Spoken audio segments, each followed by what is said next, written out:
turn your engine off. Pull up the handbrake.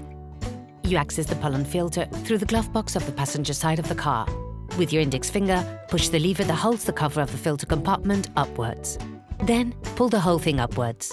Now, change your hold, taking the entire filter in your hand. Then, simultaneously, pull everything downwards and towards you.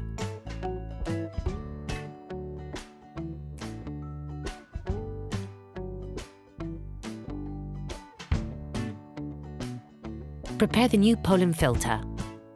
Compare it with the old one to ensure that they're identical. When putting it back together, you have to pay attention to how you hold it up. This will make assembly easier. To do this, use the cover as a keyed connection.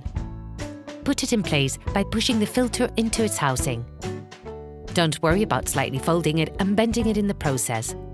When putting the cover back on, don't forget to place the upper part in first.